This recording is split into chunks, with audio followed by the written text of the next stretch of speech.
some companies just can't stay out of the news. Name's Dave with WatchMojo, and today we'll be carrying down our picks for the top 10 video game controversies of 2019. So, for this list, we're looking at the 10 biggest controversies and scandals that have plagued the gaming industry in the last 12 months.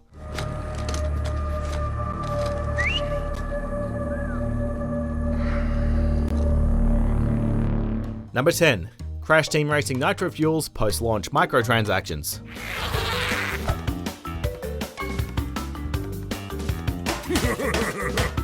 The remake of Crash Team Racing was met with praise from classic fans and new gamers when it launched, but some gamers, including our own reviewer Ty Richardson, noticed that the amount of Wumpa coins you earned per race was peanuts compared to the prices within the in-game store, leading to speculation Activision might be adding them post-launch.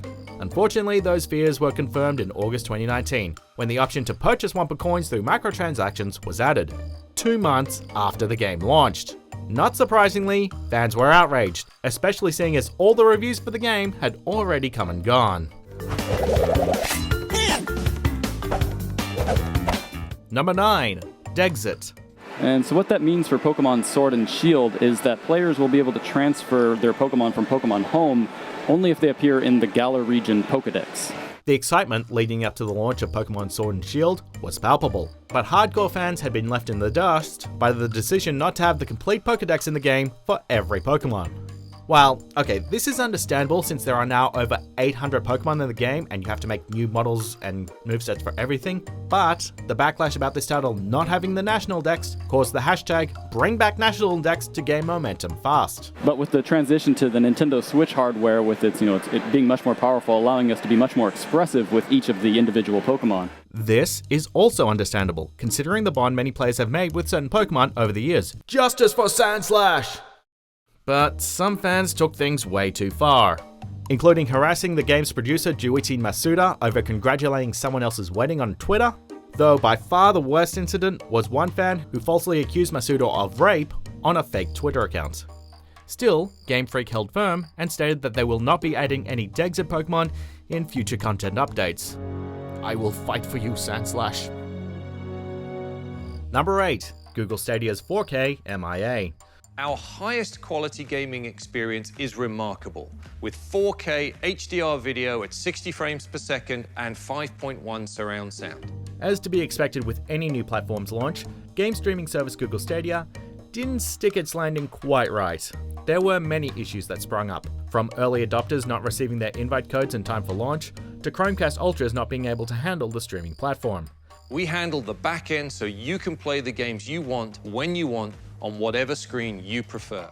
However, the most controversial issue of all was that 2 of their premier titles, Red Dead Redemption 2 and Destiny 2, failed to launch with native 4K resolution, something that Google not only promised would be available for all titles, but could only be accessed through a $10 monthly subscription. Google's response to these accusations was to shift the blame to the developers. Class act, guys. Class act. Our servers are designed with today's most demanding games in mind, to ensure your games run at the highest graphical settings and frame rate available today. Number 7. Randy Pitchford. They've sort of built a cult of personality around themselves, right? You guys know the type of streamers we're talking about, the kind of streamers everybody hates. If there was one man that seemed to be the magnet of controversy this year, it was Gearbox CEO Randy Pitchford. For starters, Claptrap voice actor David Eddings revealed that he wouldn't be reprising his role as the fan-favorite robot in Borderlands 3, citing unpaid royalties from his previous performances, as well as alleging that Pitchford physically assaulted him. Slightly more powerful than the Echo 2, and twice as expensive. This also coming off a lawsuit where former Gearbox lawyer Wade Callender accused Pitchford of pocketing a $12 million bonus for himself, as well as claims that he had misplaced a USB drive containing sensitive studio information, as well as, questionable pornography. This lawsuit, though, ended up being settled out of court in October this year, but the damage was done. We've never had this much time to finish and polish a Gearbox game before, so we're feeling really good about the position we're in and excited to bring Borderlands 3 to the world. Number 6. The Epic Game Store. For many years, the PC gaming market has been ruled almost entirely by Steam, with its frequent sales, huge library, and user-friendly interface. But that all began to change in 2019 when we found out what Epic Games was going to do with all their Fortnite money. Make a store of their own. one where they offered a greater cut in revenue towards developers over Steam. But then they started to sweep up timed exclusive deals on upcoming games, including but not limited to Metro Exodus, Control, The Outer Worlds, and you know what, the list goes on, there's too many to list. PC gamers were enraged about having to download a new app, while some claimed that Epic was strong-arming studios into giving them exclusive rights, but also because the Epic Store had almost no features compared to Steam. They still need to fix a lot of stuff.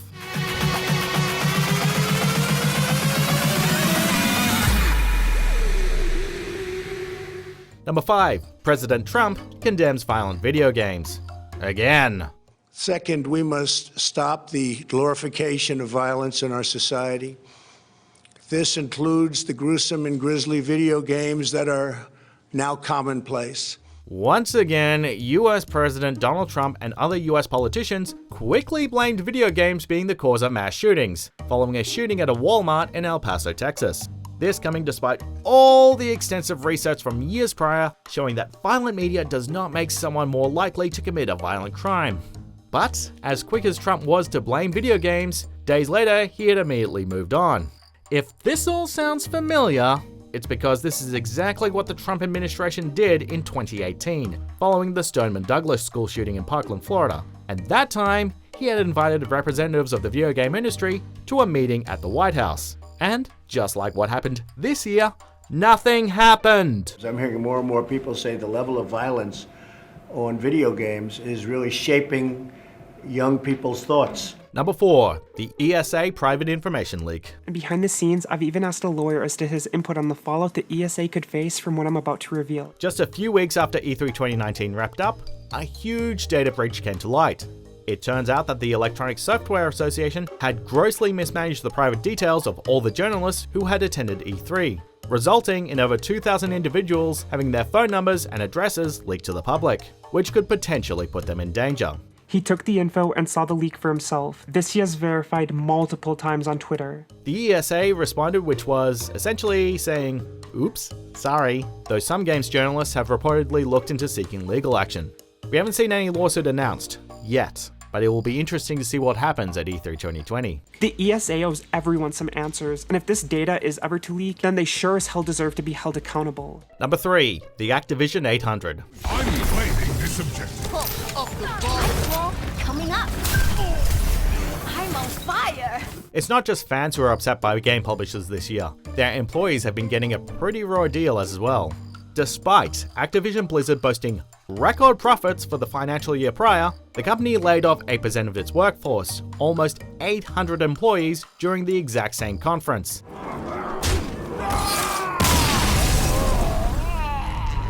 This coming off news in January, when the new CFO, Dennis Durkin, received a $15 million bonus just for taking the job. Activision Blizzard wasn't the only company that did this. EA also laid off 350 employees, despite having a 10% yearly increase in profits. All these stories combined prompted calls for unionization in the video game industry. Victory! Number 2. Anthem. BioWare's reputation hit rock bottom this year following the release of Anthem, which ended up being what many people suspected it would be, a glitchy live service game that skimped on story in favor of flashy travel mechanics that quickly lost its charm.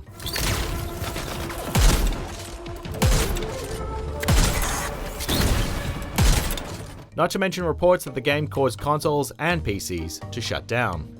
Things got even worse following an investigative report from Kotaku's Jason Schreier, highlighting the series of mismanagement issues within BioWare, from rushed deadlines, overworked employees, and repeated interference from parent company EA. So, what's BioWare doing now? Well, apparently they're going to give the whole game a huge revision, a la Final Fantasy XIV. Good luck with that, guys. You're really going to need it. Hey, buddy. You're getting it done out there. Before we get to our top pick, here are a few honorable mentions.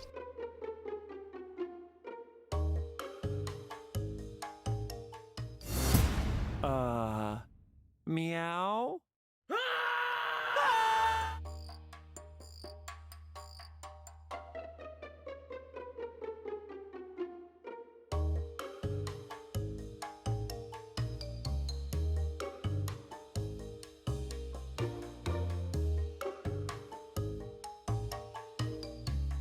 Before we continue, be sure to subscribe to our channel and ring the bell to get notified about our latest videos. You have the option to be notified for occasional videos or all of them. If you're on your phone, make sure you go into your settings and switch on notifications.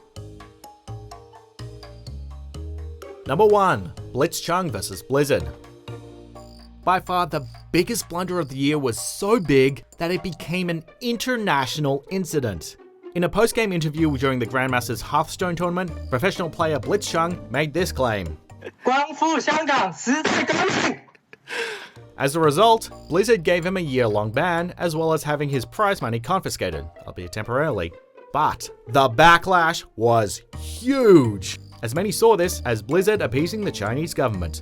There were calls to boycott Blizzard, with fans starting to delete their Battle.net accounts, and turning the Overwatch character Mei into a symbol of Hong Kong's democracy movement. Even politicians got involved, with bipartisan calls for Blizzard to reconsider their position.